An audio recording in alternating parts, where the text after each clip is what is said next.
आप सभी को प्यार भरा नमस्कार। स्वागत है अद्वैत एजुकेशन में। और आपने थंबनेल देख लिया है और थंबनेल में साफ सुथरा लिखा गया है कि भाई एसआई भर्ती की चुप्पी कब टूटने वाली है।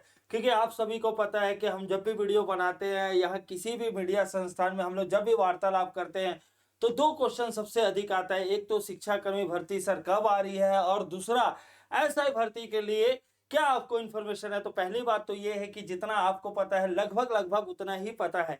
क्योंकि अगर बात किया जाए जो एसआई भर्ती उसके इतिहास के बारे में बात किया जाए तो ज्यादा पुराना नहीं जाते, लेकिन सबसे पहले अगर अभी फिलहाल की बात किया जाए तो 2018 में सबसे पहले इसका नोटिफिकेशन आया। और उससे अगर बात किया जाए उसी जो ईयर था, जो इलेक्शन का ईयर था, और 2018 पे जो वैकेंसी आई वो लगातार कहीं ना कहीं सुर्खियों में रहा और मामला अटकते गया। फिर 2018, फिर 19, फिर 20, फिर 21, और फाइनली दखल देना पड़ा हाईकोर्ट को। और हाईकोर्ट ने आदेशित किया कि भाई जो 90 दिनों के अंदर आपको किसी भी तरीके से सबको नियुक्तियां देना है। और जैसे ही 2021 का जो रिजल्ट आया उसमें और भी बदलाव हुए। चाहे महिलाओं को लेकर कुछ चेंजेस किया गया और बोले महिलाओं को इस सेक्शन से हटा दिया जाए और पुरुषों को वहां भर्ती किया जाए। ऐसे बहुत सारे प्रॉब्लम हुए। फाइनली 2021 मतलब जो 18 को एग्जाम हो रहा था, ठीक, जिसका नोटिफिकेशन जारी हुआ था, धीरे धीरे धीरे धीरे प्रोसेस करते गए, सरकार भी बदल गई है ना। लेकिन फाइनली कहीं ना कहीं जो एसआई भर्ती में जो मेहनत कर रहे थे, जो तैयारी कर रहे थे, फाइनली उनकी जीत हुई। और बोला जाता है कि जो सत्य है थोड़ा परेशान तो हो सकता है बट वो पराजित कभी नहीं हो सकता। तो 21 में फाइनली रिजल्ट आया। फिर तुरंत 21 में ही नोटिफिकेशन जारी कर दिया गया कि फिर से हम एसआई भर्ती ले रहे हैं। और वो उसका जो मामला चलते गया, लेकिन 2021 का जो मामला था वो 24 तक चला, मतलब 21, 22, 23, फाइनली 24 तक चला। और 24 को रिजल्ट आया और जैसे ही रिजल्ट आया तो पुरानी जो पैटर्न बना हुआ था उसी पैटर्न के तहत 24 पर भी एक नोटिफिकेशन निकाला गया। और ये बोला गया कि भाई फिर से एसआई की भर्ती करने वाले हैं। लेकिन अगर आप देखा जाए तो 24 के बाद 25 आ गया और 2025 समाप्ति की ओर खड़ा हुआ है। और जो बच्चे ग्राउंड में मेहनत कर रहे हैं, पसीना बहा रहे हैं, दिन रात सपने देख रहे हैं कि उनके भी कंधों पर सितारा लगेगा, और कहीं ना कहीं उनकी भी इच्छा है कि वो अपने माता पिता की और परिवारजनों का जो बोझ है ये सितारा लगे हुए कंधों पर उठाए, ऐसी उनकी इच्छा है। और वो इच्छा जितने भी स्टूडेंट रखे हुए हैं भाई, ठीक है, तो उनकी बात तो हम लोग जरूर करेंगे। सबसे ज्यादा कमेंट इसी पर आ रहा था तो मैंने सोचा एक वीडियो बनाते हैं। तो आप सबने देखा होगा माननीय जो विजय शर्मा जी का एक वक्तव्य आया था, किसी मीडिया संस्थान ने उनसे पूछा था कि एसआई जो भर्ती का जो फिजिकल है वो क्यों नहीं हो रहा है। तो उनका ये जवाब था कि भाई हम लोग जो गर्मी का दिन है उसमें हम लोग नहीं करना चाहते फिजिकल, ठीक, ऐसा उनका तथ्य था। वो अलग बात है कि इसमें 5 चरण है तो शुरुआती चरण को वहां पे पूरा किया जा सकता था। उसमें सरकार की क्या मंशा थी, है ना, वो हम लोग को नहीं पता। अगर आप लोग को पता हो तो जरूर कमेंट में रखना है कि वो जो वक्तव्य था उसके बारे में आपका क्या विचार है और सरकार की उसमें क्या मंशा थी। लेकिन हम लोग आज बात करने वाले हैं कि अगर अगर मतलब ये हाइपोथेटिकल ही हो सकता है, लेकिन मुझे ऐसा फीलिंग आ रही है, ठीक है, आप लोग को भी आ रही है कि नहीं आप जरूर बताना। लेकिन मुझे ऐसा फीलिंग आ रही है कि उनके जो वक्तव्य है उसका सार निकाला जाए तो उनका ये था कि 2025 के अंत तक हम फिजिकल स्टैंडर्ड टेस्ट करा लेंगे। मुझे ऐसा लगा कि फिजिकल का मतलब ही शायद वो हो सकता है फिजिकल स्टैंडर्ड टेस्ट। कुछ बच्चे हैं जब वो शायद कॉलेज के टाइम रहे होंगे 2018 में या 12वीं में रहे होंगे, फिर उनका 2018, 19, 20, 21 में ग्रेजुएशन कंप्लीट हुआ होगा और ग्रेजुएशन में ताजो तरह रहे होंगे तो उनको ये शायद नहीं इंफॉर्मेशन होगा कि सर इसके क्या प्रोसेस होते हैं, कैसे हम अपने कंधों पर सितारा सजा सकते हैं। तो जितने भी सीनियर स्टूडेंट हैं भाई, थोड़ा सा सब्र रखिए। आगे हम लोग प्लान के बारे में भी बात करने वाले हैं, कैसे अपन तैयारी कैसे कर सकते हैं और आपके साथ कैसे हम लड़ाई में शरीक हो सकते हैं। बट थोड़ा सा उन बच्चों के बारे में भी सोचिए जो अभी फिलहाल तैयारी कर रहे होंगे, या हो सकता है मेरे ही पहला वीडियो देख रहे होंगे कि ऐसा ही कैसे भर्ती हम लोग क्रैक कर सकते हैं, या हो सकता है वो अभी 12th में हो और पहली बार ये वीडियो देख रहे हो और उनके मन में भी एक सपना आ जाए। भाई आंख बल्कि छोटे हो लेकिन आपको पता है कि छोटे आंख से भी पूरा आसमान देखा जा सकता है, तो उनके बारे में थोड़ा डिटेल में। लेकिन ठीक है, ये जरूर प्रश्न पूछना चाहिए आखिर कब टूटेगी चुप्पी, ठीक है, क्योंकि अभी कोई भी इस पर जवाब देना भी नहीं चाह रहा है, किसी को भी अता पता नहीं है। लेकिन वो बच्चे जो चीख रहे चिल्ला रहे हैं जिनका 1-2 मार्क्स से से लास्ट वाला एग्जाम ठीक छूट गया था, तो उनको ये पता है कि हमको एडीओ देने से कोई मतलब नहीं, आबकारी आरक्षक देने से कोई मतलब नहीं, क्योंकि उनकी तैयारी तो दुरुस्त है, उनकी फिजिकल फिटनेस बहुत बढ़िया है, तो वो एसआई पर फोकस कर रहे है ना। तो उनको बाकी जो नोटिफिकेशन आ रहा है WRD PHE ये सब एग्जाम से उनको ऐसे भी मतलब है नहीं, तो उनको इंतजार है किसका भी है, एसआई भर्ती का। तो फटाफट पहले चरणबद्ध तरीके से समझते हैं। तो आप सबको पता भी होगा, जो बच्चा पहली बार वीडियो देख रहा है तो हमारी एक नैतिक जिम्मेदारी बनती है कि उनको भी ये सारा बात बताए। तो उप निरीक्षक संवर्ग रिक्त पदों की सीधी भर्ती अगर आया है तो कौन कौन से पद, सूबेदार होता है, उप निरीक्षक संवर्ग होता है, प्लाटून कमांडर होता है। ये आपको ध्यान रखना। सेवा श्रेणी की बात किया जाए तृतीय कार्यपालिका के अंतर्गत रहता है। वर्तमान में अगर इसके वेतन मान की बात किया जाए तो ठीक है 8 लेवल के रहते हैं, ये आपको ध्यान रखना। वेतन मैट्रिक्स लेवल 8 में से कंसिडर किया जाता है।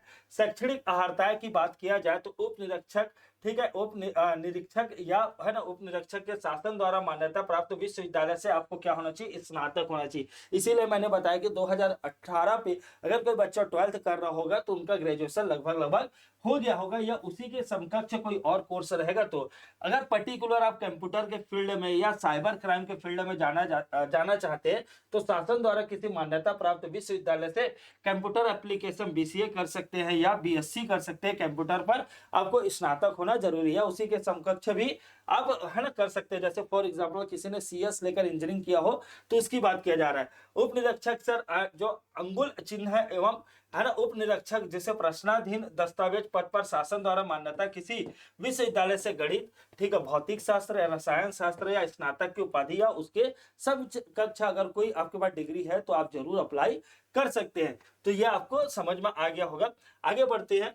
ठीक, अगर फिजिकल की बात किया जाए, अब देखो बोलते हैं ना अंधेरे गली में जाने से कोई मतलब है नहीं, तो आपको फिजिकल में अब मेहनत कर रहे हैं, लेकिन कभी कभी किसी की शारीरिक बनावट ऐसी रहती है कि वो सीधे सीधे तरीके से अनफिट रहते हैं, शायद उसका हाइट थोड़ा सा कम रहे, तो उनको ज्यादा इसमें चिंता करने की बात नहीं। आपके पास और भी एग्जाम है, जस्ट लाइक CMO हो गया, CGPSC प्रीलिम्स हो गया, अमीन पटवारी, आप उसमें फोकस कर सकते हैं, ज्यादा पछताने की जरूरत नहीं है। ठीक, लेकिन अगर मान के चल किसी का फिजिकल इस टाइप से या इसके स्टैंडर्ड के इर्द गिर्द है, वो जरूर फोकस कीजिए। सर ऊंचाई सर 168 सेंटीमीटर है या उससे अधिक, जैसे पुरुष अभ्यर्थियों के लिए ठीक है 153, या आपको ध्यान रखना। ठीक, ये क्लियर है, ये पुरुष के लिए 168, 153 केवल महिलाओं के लिए।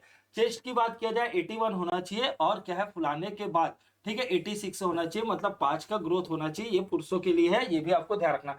अब भर्ती में इससे शारीरिक रूप से कोई भी दिव्यांग हो वो अनफिट माना जाएगा, ये आपको ध्यान रखना। ठीक है, अभ्यर्थी पर नौकनी ठीक है फ्लैट फुट नहीं होना चाहिए, और आप जिस ग्राउंड में तैयारी कर रहे होंगे, क्योंकि आपको पता है यहाँ पे 2 मंदिर पर आपको मत्था टेकना पड़ेगा। पहला तो जिस पर आप पढ़ाई कर रहे हैं या टेस्ट सीरीज दे रहे हैं, MCQ बना रहे हैं, जैसे भी वो, तो एक ये वाला मंदिर हुआ। दूसरा मंदिर है फिजिकल, ठीक है, जो उस ग्राउंड को आप मतलब भगवान की तरह पूछते देखे होंगे, मैं तो जनरली देखता हूँ जो फिजिकल करने जाते हैं पहले पैर वैर छूते ग्राउंड में, तब वो दौड़ना चालू करते, वार्म अप करते। तो वहां जा रहे होंगे तो वहां आपको बताया भी जा रहा होगा, कोई ना कोई वहां सीनियर प्लेयर बोल सकते हैं, या सीनियर कोई खिलाड़ी रहते हैं, या एक्स आर्मी मैन रहता है, कोई ना कोई गाइडेंस हर ग्राउंड में कोई ना कोई होता है, जितना भी हम लोग जानते हैं उसके हिसाब से। तो वहां पे अगर ऐसी भी कोई समस्या, तो बहुत सारे एक्सरसाइज होते हैं जिसके द्वारा दूर किया जाता है। तो नौकनी एंड फ्लैट फुट नहीं होना चाहिए, ये आपको ध्यान रखना। ठीक, अभ्यर्थियों के आंखों से संबंधित कोई रोग नहीं होना चाहिए। आंखों की दृष्टि बिना चश्मे के है ना 6/6, और दूसरी आंख में 6/9 जनरली यही रहता है ना, जिसमें आंखों की रोशनी के बारे में कंसिडर किया जाता है, तो यही आपको स्टेटमेंट दिखाई देगा। ठीक है, मुख्य रंगों का मतलब जैसे ब्लाइंडनेस नहीं होना चाहिए, ये आपको समझ में आ रहा होगा। तो ये पूरा फैक्टर है। ठीक है, तो आप कंसिडर कर लीजिए, आप अनफिट तो नहीं है। ठीक है, अगर अनफिट है अगर किसी भी फील्ड में, तो 2 में तो सुधार कर सकते हैं, नौकरी और फ्लैट फुट में सुधार कर सकते हैं, बाकी में थोड़ी सी प्रॉब्लम्स हो सकते हैं। लेकिन ठीक है, अगर ये 2 प्रॉब्लम है तो उसमें बोला जाता है एक्सरसाइज करने से सुधार आ जाता है, निरंतर प्रयास करने से। बाकी आप देख लीजिए भाई, जितने भी स्टूडेंट हैं जो है। अब बात करते हैं भैया, ये तो रहा शारीरिक मापदंड की बात, ठीक है, फिजिकल की बात। अब उसके बाद हम लोग चर्चा करते हैं कि चरणबद्ध तरीके से क्या होगा। सर फर्स्ट चरण होगा शारीरिक माप के बारे में।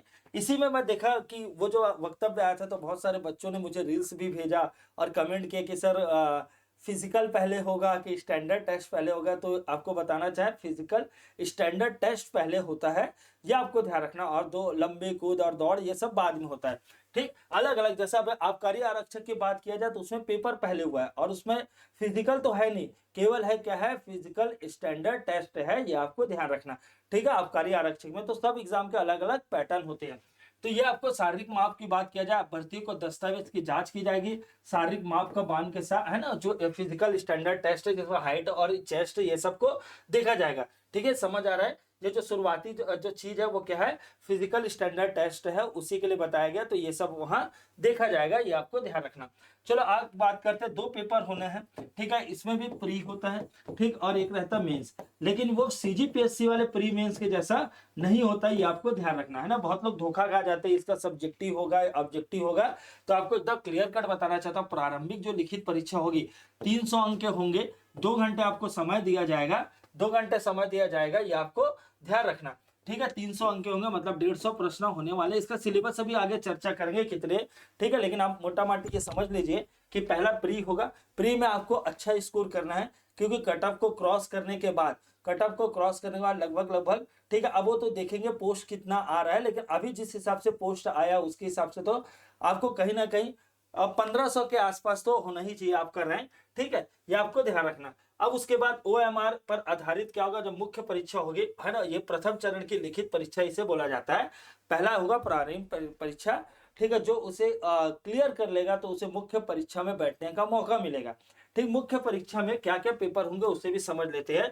सर हिंदी और अंग्रेजी भाषा में दक्षता होना चाहिए, टोटल 200 नंबर के होंगे और 2 घंटे का समय दिया जाएगा, जिसमें जिसमें देखो, अब यहाँ पे हम लोग किसकी तैयारी करेंगे उसके बारे में भी चर्चा करेंगे, बट आपने शुरुआत में ही देखा कि 3 तरीके से पोस्ट होते हैं, ठीक है। सबसे ज्यादा कॉमन रहता है वो सूबेदार, है ना, या उप निरीक्षक, ये कॉमन रहता है, जिसके बारे में चर्चा करेंगे, ठीक। हिंदी व अंग्रेजी भाषा की दक्षता में के, है ना, चेक किया जाएगा। 200 नंबर के पेपर होंगे, जिसमें हिंदी 125 अंक के होंगे और सर अंग्रेजी 75 अंक का। अब देखोगे जैसे अमीन पटवारी में 5 नंबर का, है ना, 10 नंबर का, अमीन पटवारी में 10 नंबर का अंग्रेजी, बट यहाँ देख सकते हैं हिंदी भी 10 नंबर का है। लेकिन आप एक चीज नोटिस किए, चाहे वो 10 नंबर का हो, 15 का हो, 20 का हो, सिलेबस लगभग सेम ही रहता है, बस आपको नंबर के हिसाब से समय देना रहता है, मतलब परफेक्ट प्लानिंग की जरूरत होती है, बस ये आपको ध्यान रखना।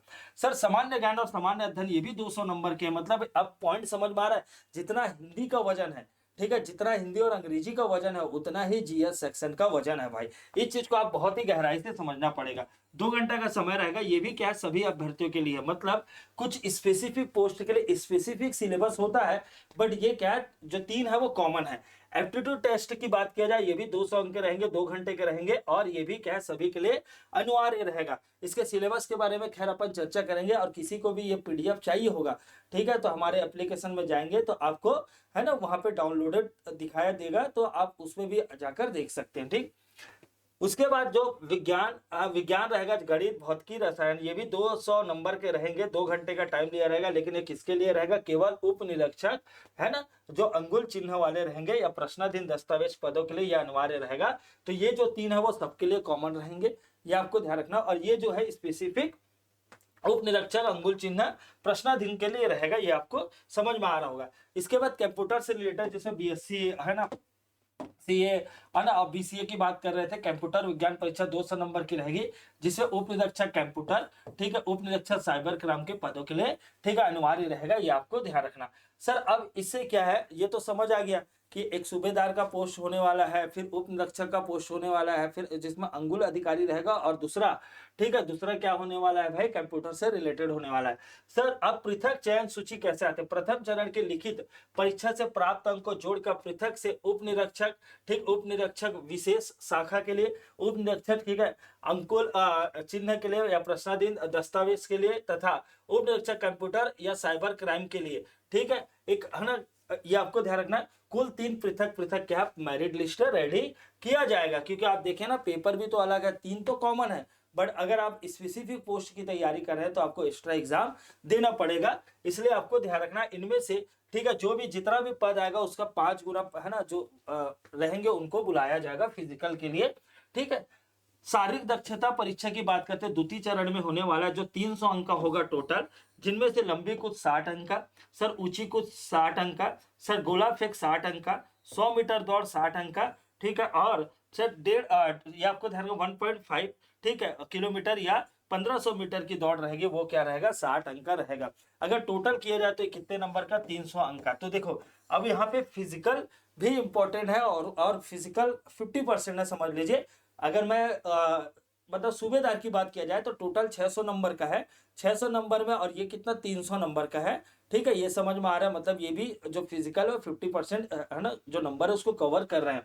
कई लोग अगर देखे होंगे कि भाई कई लोग 200 से प्लस भी नंबर इसमें गेन किए हुए हैं ना, आपको जनरली आपको लिस्ट में दिखाई देंगे, या आप बातें कहीं चर्चा करेंगे तो कई लोग ऐसे जो 200 नंबर, 210, 215, 216 ऐसे नंबर भी गेन किए हुए हैं। इसलिए आपको फिजिकल भी तैयारी बहुत अच्छे तरीके से करना है। चलो आगे बढ़ते। अब इसके बाद फिर जो एग्जाम हुआ, अब है ना, जो फिजिकल पे चले गए, ये बोला गया, ठीक है, अगर इंटरव्यू जाने के लिए क्या बोला गया है, ये समझ लेते हैं, उन्हीं अभ्यर्थियों को साक्षरता है ना, साक्षात्कार के लिए बुलाया जाएगा जो शारीरिक दक्षता कम से कम 30% अंक अर्जित किए हुआ, अर्थात शारीरिक दक्षता परीक्षा 30% अंक कम से कम प्राप्त करने वाले को, नहीं प्राप्त करने वाले को ऑलरेडी आप मतलब रिटर्न में पूरा नंबर भी ला लिए, पूरा भी नंबर ला लिए, और अगर आप इसमें है ना 30% अंक अर्जित नहीं किए, इसका मतलब आपको क्या कर दिया जाएगा, बाहर कर दिया जाएगा, या ये माना जाएगा कि आप आउट है। ठीक है, समझ आ गया। इसलिए लेकिन आपको मिनिमम में नहीं जाना है भाई, इसमें मैक्सिमम से मैक्सिमम गेन करना है।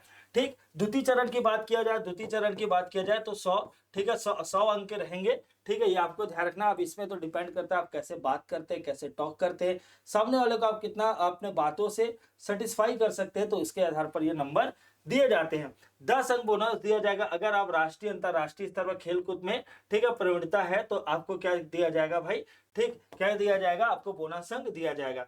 अब मेरिट लिस्ट कैसे जारी होता है वो भी समझ लेते हैं। मेरिट लिस्ट की बात किया जाए तो प्रथम चरण का जो लिखित पेपर है वो, ठीक है, द्वितीय चरण में जो शारीरिक दक्षता हुआ हो, ठीक है, तीसरा क्या इंटरव्यू हो, तीनों को मिलाकर क्या किया जाता है, ठीक है, ये आपको ध्यान रखना, तीनों को मिलाकर, ठीक, एक प्रवीण सूची जारी किया जाता है। अब प्रवीण सूची जारी किया जा रहा है वो तो समझ में आ रहा है, बट ये आपको समझना है कि हमको कितना नंबर मिनिमम लाना है, तो पुराने एक्सपीरियंस के हिसाब से देखेंगे, ऐसा नहीं कि हर बार।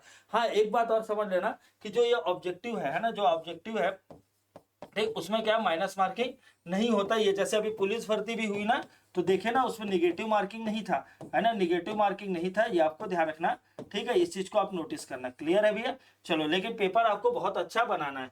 ये अच्छे से नहीं दिख रहा होगा तो पीडीएफ आपको, है ना, अपलोड करा दिया जाएगा, आना बेफिक्र रहिए, ऐप पर जाकर आप देख सकते हैं। ठीक है, तो ये प्री का है, प्री के आपको 100 प्रश्न रहेंगे, या है ना, ये आपको ध्यान रखना। ठीक, कल है ना कुल 100 प्रश्न रहेगा और 300, है ना, ये आपको ध्यान रखना। ठीक है, 300। ठीक, क्लियर है भैया? ये आपको ध्यान रखना है ना। 150 वाला भी कॉन्सेप्ट रहता है, लेकिन यहाँ पे कितना रहता है, 100 प्रश्न रहते हैं। ठीक है, ये आपको ध्यान रखना। 2 घंटे का है ना भाई। अब तो जनरली सब कितने, अब देखो 100 प्रश्न को आप 100 नंबर में पूछो, या 100 प्रश्न को आप कितने भी नंबर में पूछो, फर्क नहीं पड़ता। इंपॉर्टेंट है जब भी 2 घंटे का पेपर होता है तो 100 प्रश्न के आसपास रहते हैं।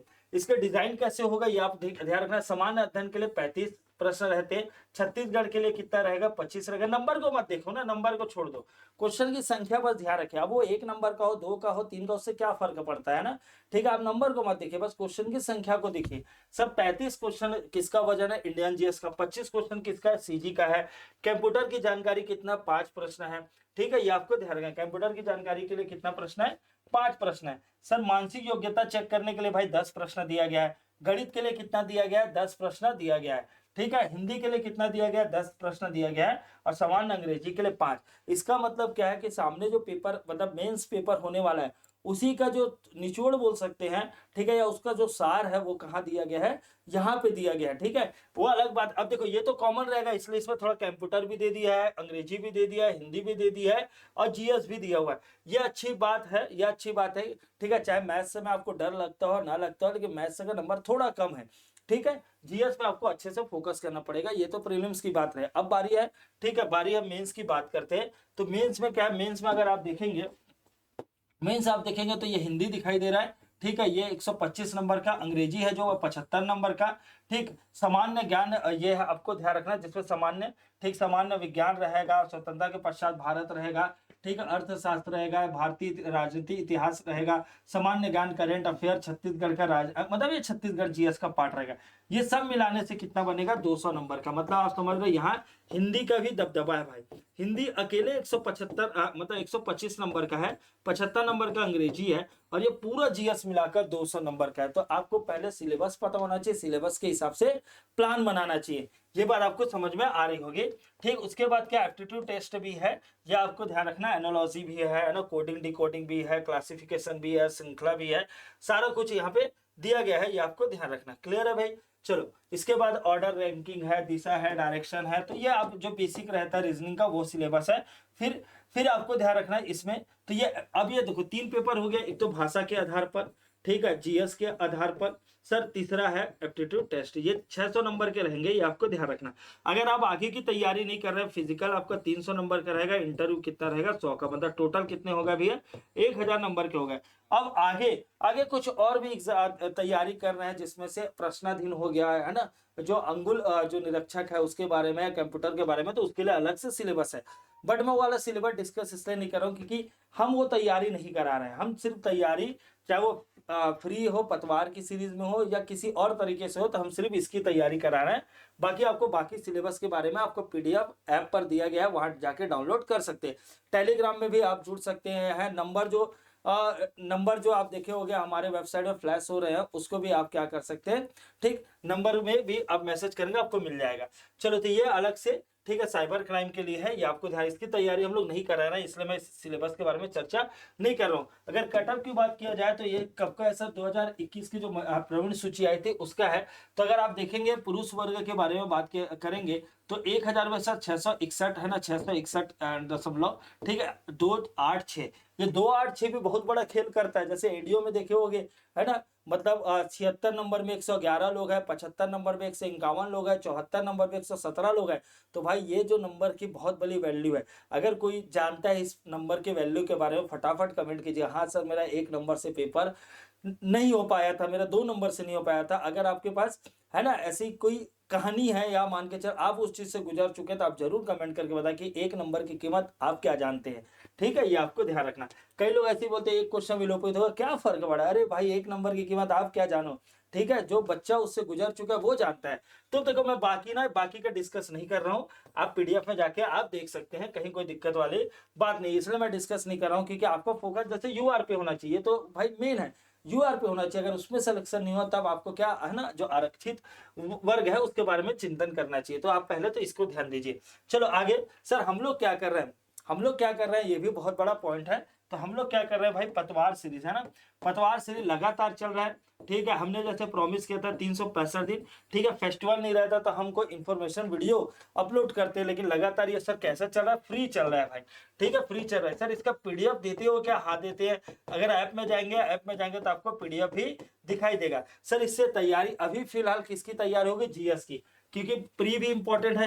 प्री भी है तो प्री में तो जीएस का अच्छा खासा सेक्शन है। ठीक, मेंस का भी पेपर नंबर 2 की तैयारी हो जाएगी, है ना, पेपर नंबर जो 2 है मेंस का, उसकी तैयारी हो जाएगी, ये आपको ध्यान रखना। तो दोनों की तैयारी अभी फिलहाल पतवार में। तो मैं क्या पढ़ाता हूँ? मैं सीजी पढ़ाता हूँ, तरुण सर है वो इंडियन जीएस पढ़ाते हैं, और जल्द ही आपको एफटी का भी सेक्शन है वो भी दिखाई देगा।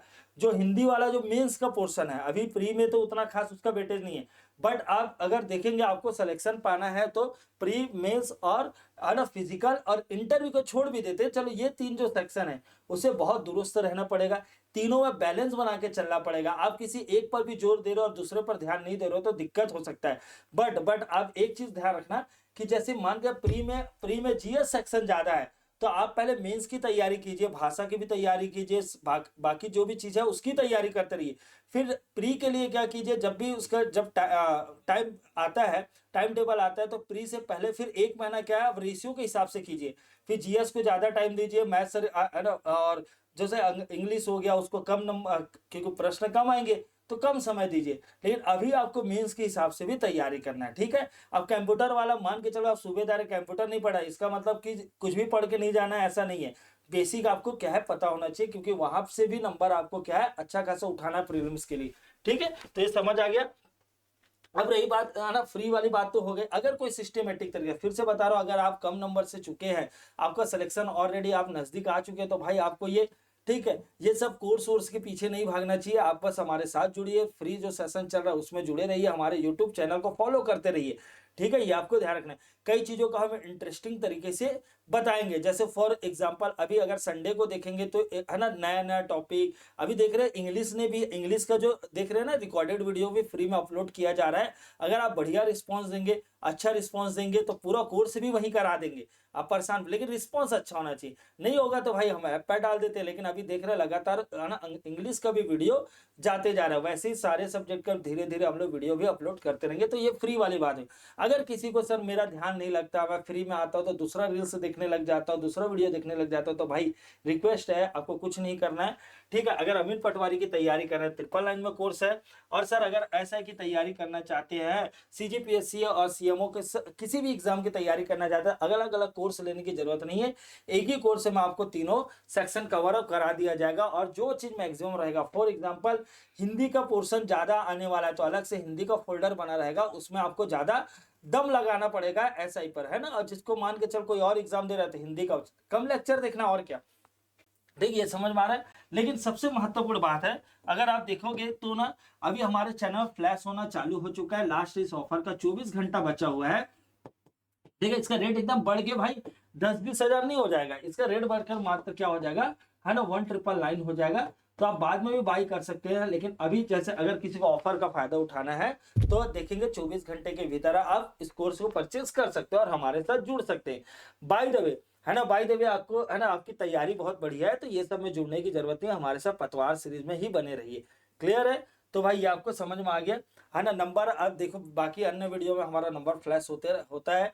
हम लोग क्या करेंगे, पिन करवा देंगे, हमारा नंबर भी पिन करवा देंगे, और जो एप्लीकेशन है उसका लिंक भी पिन करवा देंगे। लेकिन सबसे इंपॉर्टेंट बात, मैं छोटा सा रिक्वेस्ट ये करना चाहूंगा, कम से कम इसे शेयर कीजिए, कमेंट तो आप करेंगे ही, जरूर करेंगे। कोई भी अगर और दिक्कत है, कोई भी और परेशानी है, कोई भी और आपके सवाल होंगे, आप बताइए। फिजिकल पे मैं ज्यादा बात कर नहीं सकता भाई, देखो सबकी एक अपनी स्ट्रेंथ रहती है। हम पढ़ाई लिखाई के बारे में बात कर सकते हैं, ऊपर वाले ने फिजिकल पे उतना दुरुस्त बनाया नहीं है। तो अगर फिजिकल के बारे में कुछ जानकारी चाहिए, कुछ नॉलेज चाहिए, तो हम क्या करके अपने जो दोस्त यार हैं, हमारे पुराने स्टूडेंट, उनको लाकर आपसे वार्तालाप करा सकते हैं, जो फिजिकल के बारे में बता सकते हैं कि वो कैसे 200 नंबर, है ना, या मैक्सिमम नंबर उन्होंने कैसे अचीव किया। पेपर वेपर के बारे में तो हम अपने सब्जेक्ट के बारे में बता सकते हैं। अगर और भी अन्य सब्जेक्ट के बारे में जानकारी लेना है तो आप कमेंट करेंगे, आपको जरूर जवाब मिलेगा। तो मुझे उम्मीद है, उम्मीद यही है ना। तो ये समझ आ गया, पतवार सीरीज फ्री वाले के लिए भी अभी भी चल रहा है, ठीक है। अगर मान के चल सर लाइव में नहीं जुड़ पाता, तो आप पूरा वीडियो देख डालिए। अगर आप शुरुआत से पूरा वीडियो देखेंगे, जिसमें मैराथन भी शामिल है, तो करीब करीब ये जो क्वेश्चन की संख्या हो जाएगी, फ्री में क्वेश्चन की संख्या कम से कम हजारों पार है, ठीक है। मैराथन में ही 1000 करा दिए भाई, 3 मैराथन में 1500 हो गया है, तो 1000 क्या मतलब, समझ लो अच्छा खासा नंबर हो जाएगा। 5000 से ऊपर क्वेश्चन हो गए होंगे सीजी के। पूरा आप लाइन से देखना चालू कीजिए और पूरा खत्म कर दीजिए, ठीक है। 5000 से ज्यादा प्रश्न तो ऐसे फ्री में सीजी के मिल जाएंगे। सेम सिमिलरली इंडिया के भी और एप्टी रीजनिंग के भी मिल जाएंगे। और इंग्लिश का डिमांड था बच्चों का, तो इंग्लिश का वीडियो अपलोड हो रहा है। तो सारी बात आपको समझ में आ गई होगी। कुछ भी डाउट रहेंगे, कुछ भी प्रश्न रहेंगे, ठीक है। कब तक आ सकता है, फिर से बता रहा हूँ, जितना आपको पता है उतना मुझे भी पता है। आप बोलोगे सर आप फिर आपको क्यों सुने, तो भाई गुरु जो है ना, इसलिए मुझे आप सुन रहे होगे, पहला बात। दूसरा बात, मुझे ऐसा लगता है कि यह जब बात किया गया ठंडी के टाइम में, क्योंकि विजय शर्मा जी को एक दमदार मंत्री के रूप में जाना जाता है अपने, है ना। तो मुझे ऐसा लग रहा है, उन्होंने जब ठंडी की बात की गई है, तो अभी तो बरसात का एंड हो रहा है। आप सबको पता है सितंबर में ही छत्तीसगढ़ का जो मानसून का सीजन या रैनी का सीजन वो एंड होता है। इसका मतलब ठंडी आएगा तो जरूर कुछ ना कुछ हमको खुशखबरी मिलेगा। लेकिन हमको खुशखबरी के इंतजार में तो बैठे रहना है, बट हमको मेन वाला खुशखबरी चाहिए भाई, जो मेरिट लिस्ट में हमारा नाम चाहिए, तो उसके लिए आपको मेहनत करना पड़ेगा। तो मिलते हैं नेक्स्ट वीडियो में ऐसे ही कुछ महत्वपूर्ण इन्फॉर्मेशन के साथ। जब तक आप सभी को अपना और अपनों का खूब ख्याल रखना है। जय हिंद, जय भारत, जय छत्तीसगढ़।